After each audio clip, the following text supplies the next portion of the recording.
Now on CBC Vancouver News.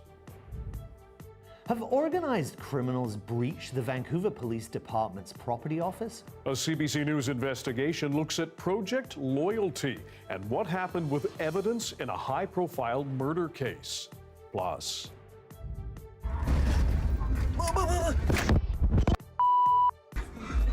Go, let's go! Run! a high-speed crash on a BC highway leads to a hefty punishment and a warning from police. Also, it's something that the people living there have to deal with every day of the year. part of a small community on the Central Coast is ordered to leave amid heavy rain and flooding concerns. This is CBC Vancouver News.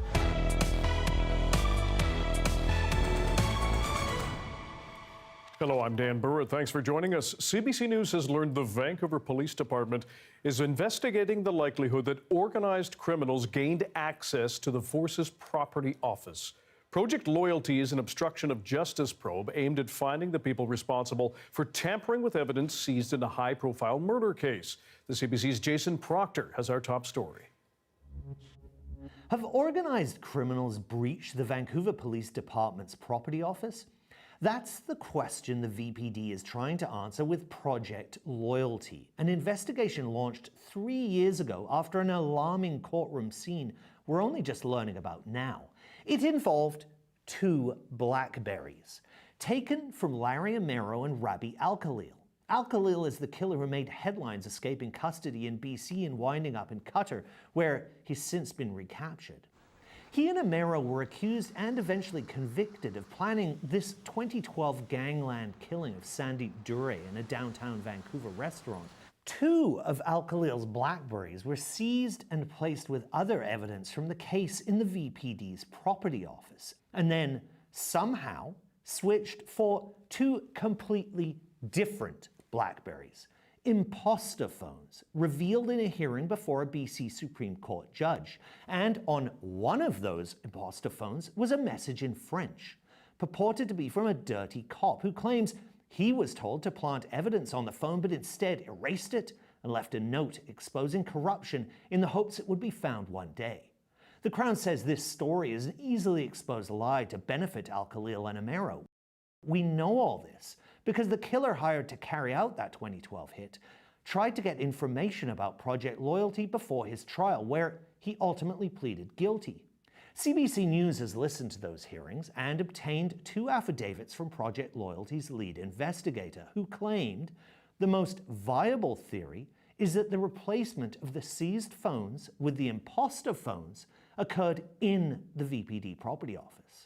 The property office itself is located in this multi-level building in East Van, where only designated civilian custodians have full access, and sworn members can only access one area to drop off new exhibits or pick up old ones. According to court documents, police have reviewed 3 months' worth of surveillance video from the office. They've obtained phone records from VPD staff. They've executed 8 search warrants and conducted polygraphed interviews with civilian property custodians. No VPD civilian or sworn members have been implicated, but according to the court proceedings, police do have some theories, starting with Rabbi Al-Khalil, who they say would have benefited from the tampered evidence and who managed to engineer an escape from custody months after the switched phones were discovered. In his affidavit, Project Loyalty's lead investigator says, "It seemed likely to me that there could be a connection between the escape and the phone replacement." In a statement to CBC News, the VPD says Project Loyalty is still open, saying at this point in time, no evidence was found implicating any VPD employees in swapping evidence. The VPD also says an extensive review was conducted and items of high importance like money, drugs, and guns were all accounted for. Jason Proctor, CBC News, Vancouver.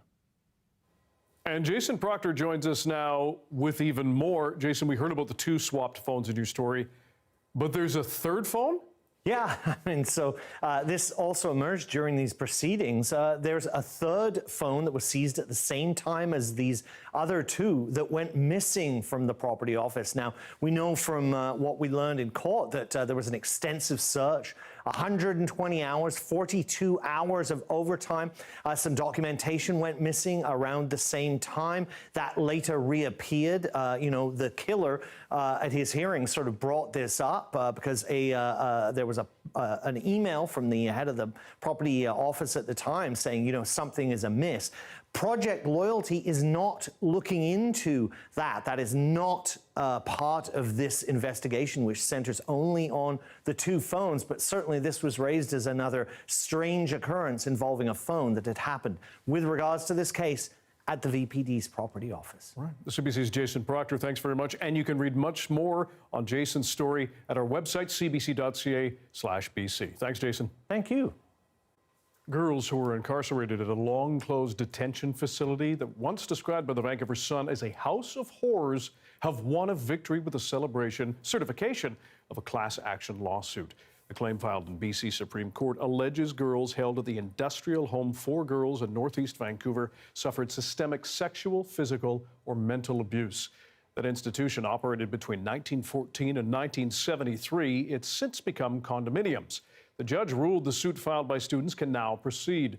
The group is seeking damages from the federal government, the province, and a doctor who once worked there. It says detainees ranged in age from as young as 6 up to 18. BC's Attorney General's ministry says it's now reviewing that decision. BC Highway Patrol hopes a scary video will show plainly the risks of speeding. Police say it shows a 16-year-old driver going 180 kilometers an hour in a 100 zone on Highway 1 before smashing into a parked dump truck.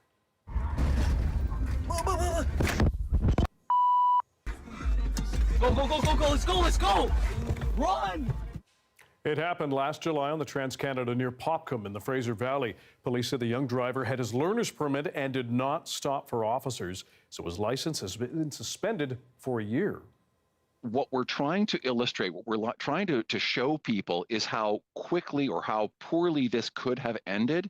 And unfortunately, as police officers, we do see all the time the aftermath of these collisions, and it is not a pretty sight. It's what we're trying to avoid. Police said the driver was also found guilty of numerous infractions, including excessive speeding and driving without due care. Fewer people in the Fraser Valley are working from home, and most of them drive their own vehicles to work. Those are the findings of a new survey by the Surrey Board of Trade. It's calling for more investments in public transit and infrastructure. John Hernandez takes a closer look at some of the big projects officials argue will ease traffic. In Surrey, this is how most people get around. About 4 out of 5 people drive to work, and business owners say the traffic keeps getting worse. To get across Surrey right now is almost impossible. I don't think everyone's driving because they love driving. The Surrey and White Rock Board of Trade surveyed its members and residents for its annual road report. The key takeaway, public transit options aren't helping most people get around. People move all during the day, not just at their morning commute or evening commute, and the transportation infrastructure needs to be there to support these movements. And construction of big projects meant to improve transportation, like the Langley SkyTrain extension, are causing a strain on the roads and hurting businesses. It affects our day-to-day sales of our stores in our shopping plaza. Right now, they can be down from revenue from 20 to 40%, depending on the time in the closures on Fraser Highway. BC's transportation minister, ironically late for this event, told business owners the SkyTrain project is on track for its 2029 completion date. Farnworth also said work is underway to get rapid bus service on King George Boulevard. The province and TransLink are still trying to figure out how it will be paid for. So we've made a commitment that in 2027 we will be putting in place, and that will fully come on for the beginning of 2028, a new funding tool that will allow TransLink to be able to raise the funds it needs. Other projects like the Highway 1 widening are also ongoing. Business owners hopeful it will improve travel, but patience is being tested. It's great to have this infrastructure happening. It's great to have Highway 1 and the works that's happening there. Our sentiment, at least in the office, is we'd like to just have it finished. Big improvements on the way, but for now, it's still slow going on these roads. John Hernandez, CBC News, Surrey. People in a remote community on BC's Central Coast are being told to pack their bags and leave.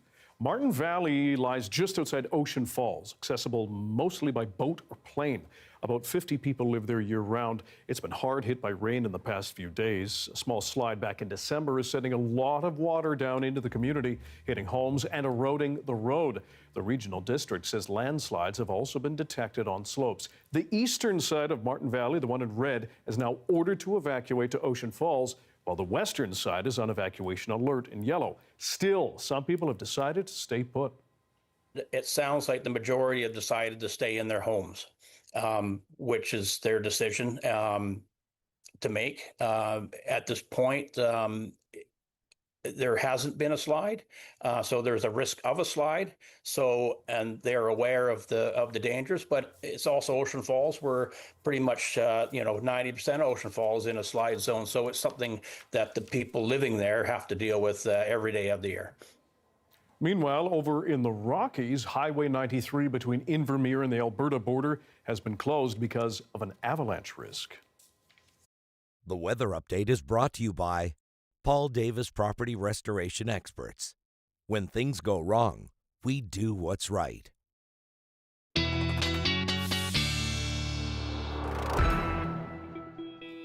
Time for our first check-in on the weather with weather specialist Darius Madavi, and let's check in the latest at Martin Valley and Ocean Falls. That's right. So the big concern here is the idea that we may continue to see landslides because of heavy rain. The good news is we are going to be seeing less rain now. And again, for those who may not know where exactly this is, if we zoom out a little bit, this is where it is right on BC's Central Coast, just west of Bella Coola. That area is now under a high stream flow advisory, which means some improvement. We don't have a rainfall warning for that area.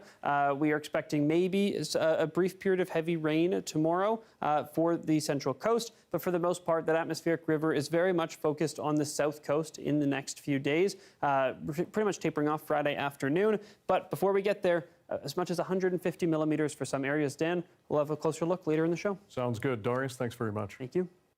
A new urgent and primary care center is set to open in Port Coquitlam on March 26th. It will provide care for non-emergencies like sprains, minor infections, as well as stitches.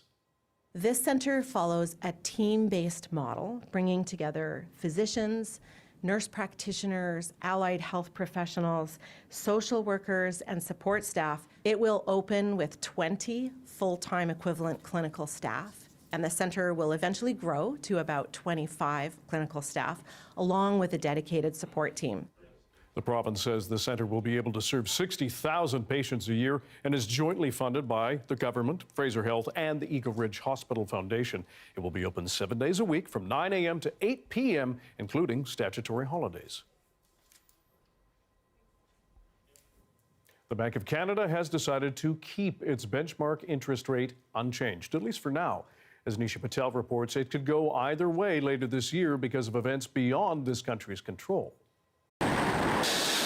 After the Mideast conflict suddenly sent oil prices skyrocketing, pumping up the price of gas more than 30 cents a liter, there's a fresh risk for Canada's economy: higher inflation. This is an economic shock. How big it is going to depend a lot on how long it lasts, whether it widens, how disruptive it is. For now, the Bank of Canada is holding steady, keeping the key interest rate unchanged at 2.25%. If inflation threatens to spiral out of control, the bank will respond. If energy prices stay high and we start to see evidence that it is generalizing and becoming more persistent, we can raise the policy interest rate to cool inflation. But at the same time, the central bank has to consider the weak economy. Damaged by the trade war, growth has slowed and the job market has softened. It may not technically be a recession, but it's surely a disappointing economy. And it really goes back to the shock we had from tariffs and tariff uncertainty. It's nobody's fault here on this side of the border that businesses are reluctant to hire while there are these clouds hanging over the economy. Much also depends on the outcome of CUSMA, the free trade agreement that's up for review. If the economy weakens further, that could prompt interest rate cuts. With so much uncertainty on the horizon, the Bank of Canada says it's making its interest rate decisions one meeting at a time. Nisha Patel, CBC News, Toronto. A crackdown on grocery stores accused of maple washing. What it is and why some say it's way past time after this.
The Junior All-Native Basketball Tournament continues in Langley this week, one of the largest Indigenous youth sports gatherings in the province.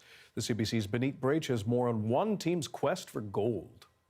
A huge win and hopes to bring home the hardware again. They go above and beyond. They work hard off and on the court. So this is history in the making again. The Atmouth Junior Girls team has traveled from Newhawk Nation in Bella Coola to win what could be their fourth championship at the Junior All-Native Basketball Tournament. From each pass to point, teamwork is something they have long cherished. These girls have been my best friends since like babies, actually, so it just feels great. Our connection together and building up over the years and seeing how far we've come as a small community. This twin sister dynamic duo is shooting for big dreams ahead, starting university ball in Prince George later this year. Basketball's been with us our whole life. We've been playing since we were 5 years old. I think it's just the twin telepathy. We know where to go. on the court. It means so much just being beside my sister, representing our community. The team also won a provincial championship last month. The Junior All-Native Basketball Tournament is welcoming nearly 130 teams this week in Langley from remote and urban Indigenous communities across BC. Our focus is really focusing on respect and uplifting our youth. It's also the tournament's 50th anniversary. There are a lot of community stakeholders that really rally together to put on an event that is much more accessible than sometimes it has been in the past. We're not charging gate for families to watch, and a lot of families are spending $10, $20, $30, I know some cases of $110,000 just to travel as a team to get here. Fans and families across nations celebrating, supporting together. I just like all the camaraderie and the new friendships and that everyone gets to make. It brings the nations together. Like we say in my community, Hishtuek Sawak. So we are one. The drive and the momentum continues with the championship games coming up this Friday. Benita Brach, CBC News, Langley. It is a crackdown some shoppers say is too little, too late. Ottawa has fined 2 major grocery store chains for labeling foreign-made products as Canadian. It's known as maple washing. Sophia Harris now on the new efforts to stop it. Brenda Nichols has been committed to the Buy Canadian movement, spurred by Donald Trump's tariffs. So she's happy to see the Canadian Food Inspection Agency finally start to dole out fines to grocers that mislabel imported food as Canadian. They should have done it from the very first, and then maybe now we wouldn't be having these continual problems almost a year later. Last year, CBC News uncovered more than a dozen cases of so-called maple washing, like raw almonds branded as made in Canada. We don't grow almonds in this country. At the time, the CFIA issued no fines. But now, the agency is cracking down, hitting 2 Loblaw-owned grocery stores in Toronto, each with a $10,000 fine. A Fortino's, which displayed French-made cheese spread with a maple leaf symbol, and a Superstore, which displayed American-made broccoli slaw with a maple leaf and a Product of Canada declaration. I think that CFIA is handing out fines now because it's still front of mind. People like you are asking questions. Consumers are bringing it up. So it's in the news. CBC News has also learned the CFIA is investigating Sobeys head office for similar mislabeling problems in store. Welcome news for this Sobeys shopper. I think it's really important, particularly for grocery stores, not to be misleading. Sobeys and Loblaw told CBC News they strive for accurate country of origin labeling, but when dealing with mass inventory, mistakes can happen. Still, many shoppers feel they should pay a higher price for those mistakes. What do you think about a $10,000 fine for a big company like Loblaw? I think it should be $100,000. $10,000 is not very much for a multi-million-dollar company. CFIA fines max out at $15,000. However, Ottawa is reviewing that limit to ensure that companies don't treat fines as simply the cost of doing business. Sophia Harris, CBC News, Vancouver. The view from up high on Apex Mountain in the Okanagan. Darius has your BC-wide weather forecast coming up.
Hey, I'm Rohith Joseph. Vibin' is the new show all about discovering great new songs and fresh artists from across BC and beyond. Stream Vibin' on CBC Listen.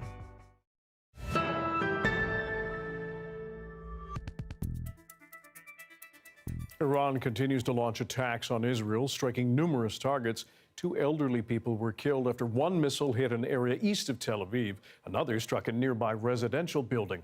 Officials say in that case, no one was hurt because people managed to get to the bomb shelter in time. The CBC's Crystal Gumansing reports from that scene.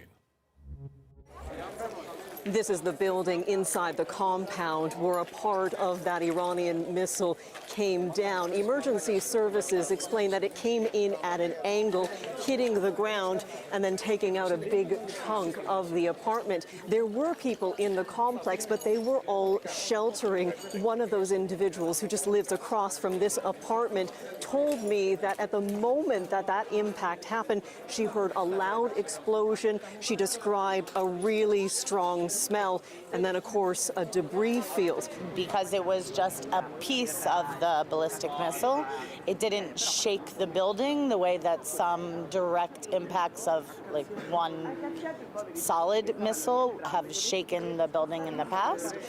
This is one site where officials are saying potentially cluster munitions are being used. These are an incredibly challenging type of munition. It is a warhead that's packed with other smaller bombs, and even if they intercept the main munition that is coming in, the smaller bits inside bust open and cause a wider debris field. IDF officials are also saying that strikes in these residential type of areas are war crimes. They're saying it's war crimes because it's residential, but also because they are using these controversial cluster munitions. Now, whether or not they are controversial is really depending on the type of country. Not every country has signed on to the cluster munitions ban. We know that Israel has not, Iran has not, and the United States has not signed on to that ban. So if they are using cluster munitions in their strikes against Israel, it may not be against a wider ban that we see that other countries have agreed to. We have asked if Israel is also using these types of munitions. We have not heard back on that. However, there are all multiple scenes, just like this one, that are leading to a lot of stress, anxiety, and fear for residents. Crystal Gumansing, CBC News, Ramat Gan, Israel. The other front of this war is Lebanon. Israel stepped up airstrikes in the capital there today. The CBC's Susan Ormiston is at one of the strike locations in Beirut. Overnight, 4 Israeli airstrikes hit central Beirut, killing 12 people and injuring dozens more. One of them hit here in the Bashura neighborhood. What's interesting about this spot is this is the second time an Israeli missile has targeted this area. The first time it was last Thursday on a building which is claimed that Hezbollah is storing millions of dollars of cash and gold underneath that building. It hit the building but didn't bring it down. It was still standing when we were here last week. This is what it looked like just a few days ago. Kids were walking amongst the remains of that building. There were families living just behind the building. As you can see, it's now completely demolished, fully collapsed, as if to bury whatever was underneath this building. When we got here, there was a man carrying a Hezbollah flag up to the top of this pile of rubble. You can see him planting it there, an obvious statement to Israel.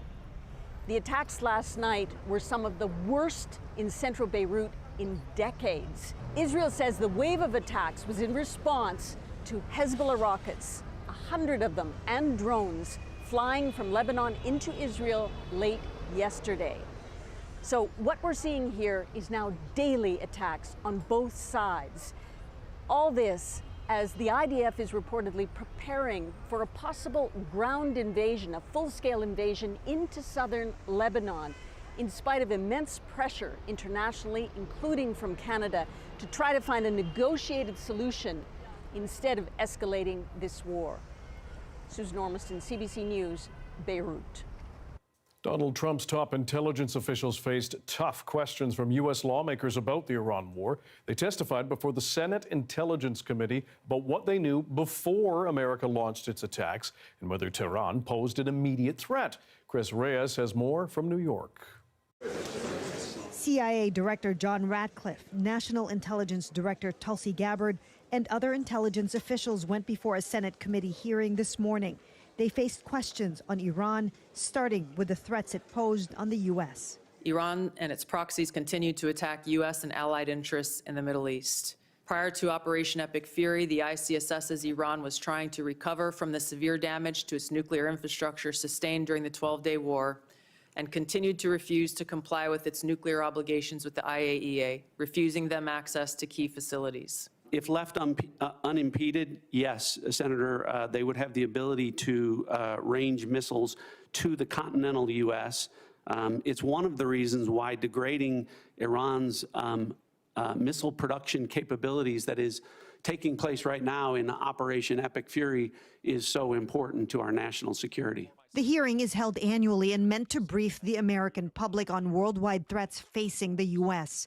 This year's hearing is notable because it's the first time that top Trump officials are testifying before Congress on the decision to attack Iran. It was very clear that Iran, while they were talking, they had no intentions of following through diplomatically with eliminating any of their nuclear aspirations, correct? You've characterized it right.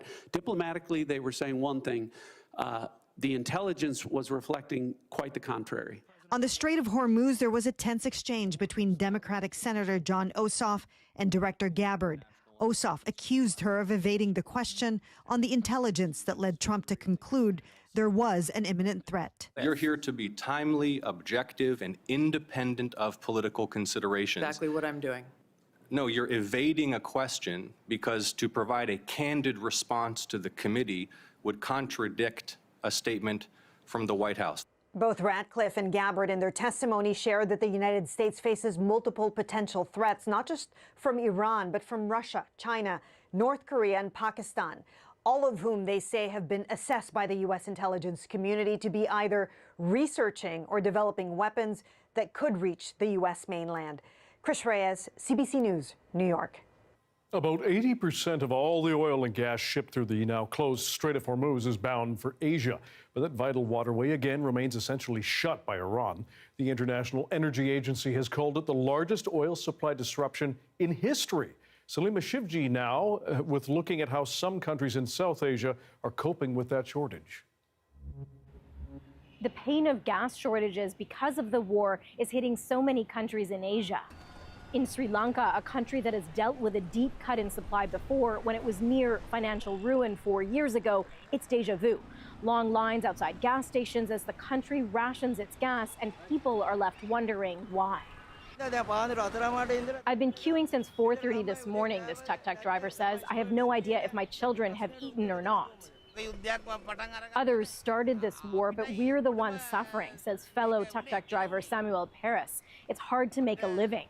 Most countries in South Asia, which import nearly all of their oil and gas, have warned they only have enough in reserve to keep the lights on for a few more weeks. So there's rationing and a change in schedule. Sri Lanka has moved to a 4-day work week for government offices and schools, as has Pakistan, where authorities have raised the price of fuel. Bangladesh closed its universities early for the Eid holiday, and they're doing rotating blackouts to save power. Vietnam is encouraging people to work from home, and in Thailand, the government is asking those workers who are still going in to take the stairs instead of elevators and to ditch their suits and wear short sleeves so that they can turn down the air conditioning and save as much as they can. Here in India, there's a shortage of cooking oil and reports of hoarding, so some restaurants are switching to wood-fired stoves, and some are even forced to close. The country gets much of its liquefied petroleum gas from the Middle East, but there is some relief secured over the weekend. So Nanda Devi vessel has just arrived at early morning today at 2:30 a.m. and it has come with a parcel size of 46,500 metric tons of LPG. It's one of a handful of Indian flagged vessels that got through the Strait of Hormuz after direct talks with Iran, a country that India has always had friendly relations with. India's foreign minister is calling those talks, which yielded results, a win for diplomacy, even if there are still more than 20 tankers bound for India stalled in the strait and going nowhere. Salima Shivji, CBC News, Mumbai.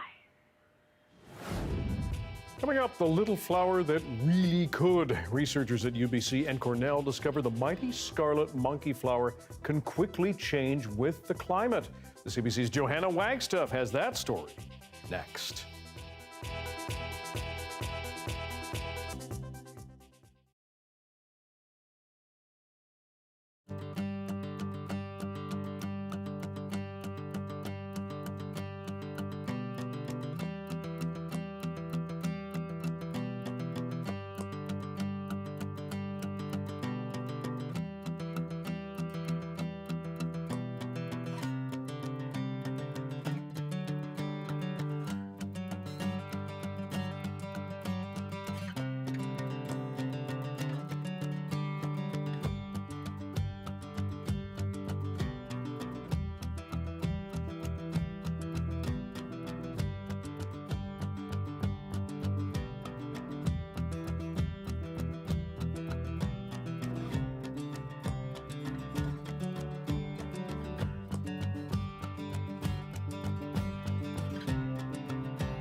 So I know when I really like a song, if within the first 3 seconds, I'm already vibing to it. Hey, I'm Rohith Joseph.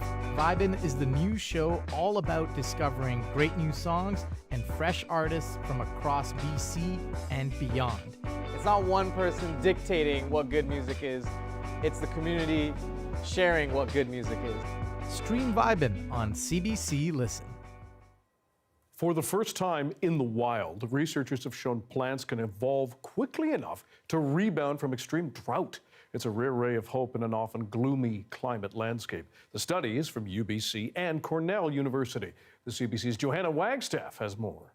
It's a wildflower that grows along creeks and riverbanks in Western North America, primarily Oregon and California. And it's what we call a perennial, so it can live for several years in a row. And it makes these beautiful red flowers that are pollinated by hummingbirds. So monkey flowers are a bit of a model system for plant ecologists and evolutionary biologists. So in a way, they're like a fruit fly or a lab rat for us field ecologists. Okay, and can you tell me about the study? I mean, like we said, this was a long-term study. What exactly were you setting out to find? Right. Well, so when we first started the study in 2010, we were trying to understand how populations wax and wane over time and across space. So there were lots of theories out there about where populations should be doing well and where they might be doing less well. And so we just set out these monitoring plots from essentially San Diego up to Eugene, Oregon, and we're tracking these plants year after year. And then this drought hit starting in 2012, and it just didn't relent. It was the most extreme 4-year drought in millennia, like in the tree ring record. There's nothing that was that severe for that long. And so these monkey flowers started dying and the population started dwindling. But we kept going back, and over time it seemed that some were actually doing pretty well and some actually went locally extinct. Like we watched them decline to nothing. And so we got curious about why were some doing so well and why were some not. And so the research didn't start off with solving that problem. Oh, that's fascinating. But no, not at all. Wow. In 2012, I was in a bit of a panic. And in 2013, as we watched the study sort of go off a cliff, these populations going down. But the thing about it is one of the things we need to do to make these population models is know how many seeds one plant is putting out into the population that can become seedlings. And monkey flower seeds are miserably small, like they're smaller than poppy seeds. And so we can't count that in the field. We have to take them back to the lab and count them under microscopes. And we don't throw out seeds, so we just stuck them on the shelf. And so as these populations were going extinct in nature, we realized we had this sort of time capsule of the populations in the form of the stored seeds. And that's what we could grow up to get leaf tissue from and to measure traits on and to see what those changes were over time in these populations. What was it that allowed these flowers to become resilient to drought? Well, it seems like some of the populations just had the right combination of variation at certain genes. So they just had the right kind of genetic diversity. And that's genetic diversity that's associated with historically hot and dry environments. And so the populations that entered the drought with more variation that was sort of pre-adapted for hot and dry conditions were the ones that were able to recover the best. Can this be applied to all plants, or what's the big picture here? I certainly wouldn't want it to be applied sort of uniformly to all plants. I think the one takeaway is that we have just this happy example of a plant that was able to rescue itself. I think another takeaway is that not all species will be able to do this. And so the biggest next steps are going to be trying to sort the species into those camps of who's safe, who doesn't need intervention, and which species aren't going to be able to do this. And then how can we maybe assist them in their ability to keep up with climate change? The weather update is brought to you by Paul Davis Property Restoration Experts. When things go wrong, we do what's right.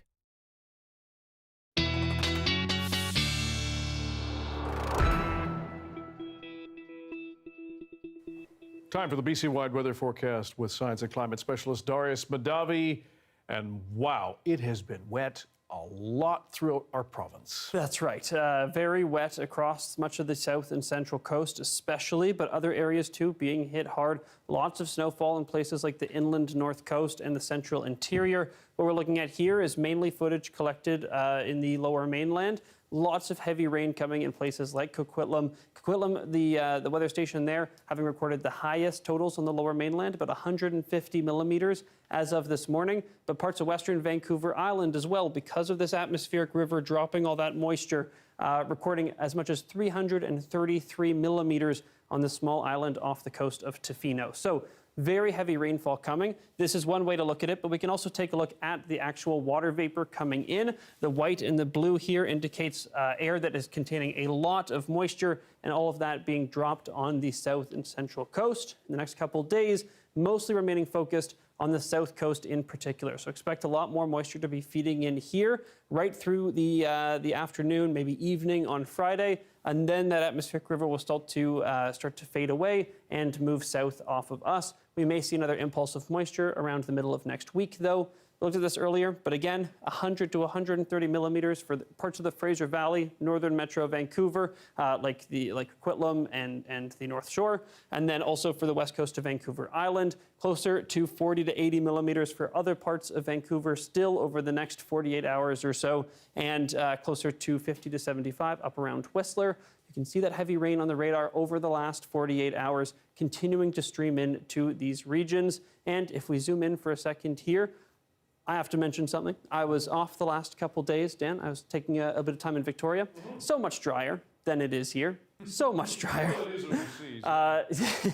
And like half the rain that Vancouver gets in a year, and you can really feel it. I met somebody there, Deborah and Carol. Thank you for saying hi. From Joffrey, BC. So I wanted to do a quick forecast for Joffrey, where it is considerably drier than it is here on the coast, but some showers still popping up at times over the next couple days. Temperatures a little bit warmer than normal, 11 to 14 degrees or so over the next few days, and a good amount of cloud cover, but also a little bit of sunshine mixed in there as well. For other parts of BC, lots of moisture still streaming in, again, mostly focused on the south coast, but some snow coming to some of the other mountain ranges as well. But here, freezing levels across southern BC, about 2,000 to 2,500 meters, so mainly rain coming down even up in the Alpine. Temperatures remain well above normal in the southern interior. Several places in the southern interior hit 20 degrees today or higher, well above normal. And Dan, lastly, for conditions over the next for tomorrow, expect a good amount of rain on the coast, but a bit of sunshine starting to peek through in other areas. And here's our 5-day forecast with some sunshine coming on Saturday, but some heavier rain, especially tomorrow night into Friday morning. Okay, we are on guard. Thanks very much. Thank you. Stay with us. A crossing guard for generations. You will want to meet a woman in Surrey who's been on the job for 4 decades. Stick around.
I'm Amy Bell, and this is your CBC Inbox.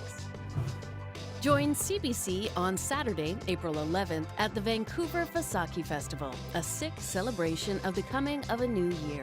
While you're there, be sure to drop by the CBC tent to say hello and enter for a chance to win some fun prizes. And never miss a special programming series, event, or contest. Subscribe to CBC's e-newsletter and keep connected with us. The federal government is spending more than $2.5 million to help build 14 homes in Abbotsford. They're for people in need of subsidized housing, including those with disabilities. It's a chance for a fresh start for many, including some of the most vulnerable people in the community. It will bring us closer to a better, fairer future for all. The units will be in central Abbotsford and will consist of a 3-plex and a 4-plex. The buildings are single-story SROs and fully accessible. People could also be eligible for more supports, like employment and life skills. William F. Davidson Elementary School in Surrey has had one constant presence for 40 years now. It's crossing guard Lucy Hembro. As our Gurpreet Kambo tells us, Hembro is more than a safe pair of hands. She's like family for many members of the school. Something special happens every day at the corner of 156th Street near 99th Avenue in Surrey. This is where I cross the kids. So what I do is I push the button and I get out and have to go to the middle of the road, hold the sign up high, make sure the kids are on the sidewalk before I come off. Hi, my name is Lucy Hembro, and I've been doing William F. Davidson's crosswalks for 40 years. Well, all the kids here call me, a lot of them call me Miss Lucy, or I even have some of them call me Aunt Lucy. So that's kind of neat. Lucy helps students cross the street to get to school twice a day. Well, it slows the traffic down when they see the stripes on our pants and stuff. So that's what really helps. You know, they think we're police, but we're not. And then, of course, my stop sign. Well, these stop signs, these are the stickers that the kids give me. See my stop sign with all the stickers? What can you tell us? Like, who gave you those stickers? Oh, just a bunch of the young grade 1 kids and stuff give me stickers. She's seen multiple generations of the same family cross at her crosswalk. I crossed these parents, and then I couldn't believe it a few years later, their kids came along. And it was quite shocking because I never expected anything like that. At first, I was quite nervous doing it. It was a friend that kept coming after me. She was a crossing guard, and they needed guard, and she wanted me to join. I said, oh, no, I'm really not interested. And then finally, I gave in. It just kept me going every day, going out in the mornings, going out in the afternoons. Shelley and her daughter Emma remember meeting her for the first time when Emma was in grade 3. We came first day, and there was good old Lucy standing at the crosswalk welcoming all the children. She had her little dog Sadie with her, and every time I'd go and run up to the dog, and she'd let me pet her dog, and like we immediately felt a connection. And it was just every day. Hi, Lucy. It's nice to see you again. Jasprit Randawa is a teacher at the school, but her history there goes much farther back. Lucy used to be my crossing guard lady when I used to go to William F. Davidson back in grade 2, and now I see her every day from my classroom window when she's crossing the road, and we say hello every single day. I remember Lucy's warmth and her smile. She's always smiling at everyone, she's always waving at everybody, and she does her best in remembering little pieces of information about other individuals. Well, the kids are funny, and they say funny little things, and they tell me they love me, hug me all the time, and it's really enjoyable. It was very warm to know that she was still a part of William F. Davidson's community, and it was a lot of joy and nostalgia seeing Lucy every day, and then just getting to do a full circle of being a teacher there and having Lucy a part of the school. She's more than just a crossing guard. She's like family to many of the students. Christina Jensen has remained friends with her long after her kids left the school. Lucy was always involved in not just being a crosswalk person. Like, she would come to the school and she would be involved in sports days, and she would be involved in pancake breakfast mornings. Every grad. And I do all their sports day. I never miss a sports day for my kids. No. Every year. Wow. So they're all like your kids? They're my kids, all of them. Yes. Yeah, they're all my kids.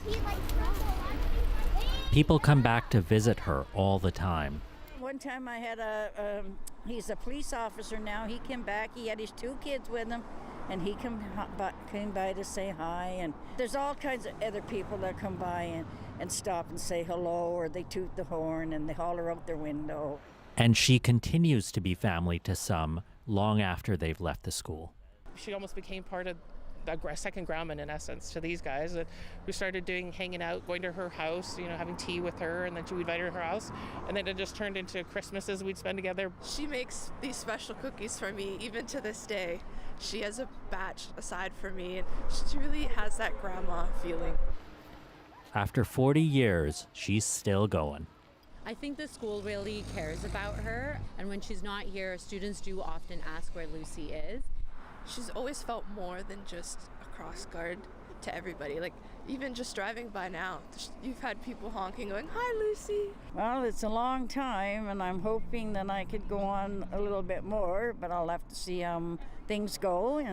But I'm going to do it as long as I can. If you were to ever know Lucy, you'd be very lucky to know Lucy. She's known everywhere here, and I think that's really special in this area. Gurpreet Kambo, CBC News, Surrey. Good on you, Lucy. That's awesome. It was really heartwarming. Before we go, I have to address one thing. I've been informed that during that weather, I accidentally said it Joffrey, BC, instead of Jaffrey, BC. So my apologies to everybody, especially Deborah and Carol. Indeed, Deborah and Carol. Sorry about that. Somebody led him astray. Thanks for being with us tonight on CBC Vancouver News at 6. You can watch this newscast on CBC Gem, YouTube, and our website. And we'll have your next local news at 11 o'clock, right after the National. See you then.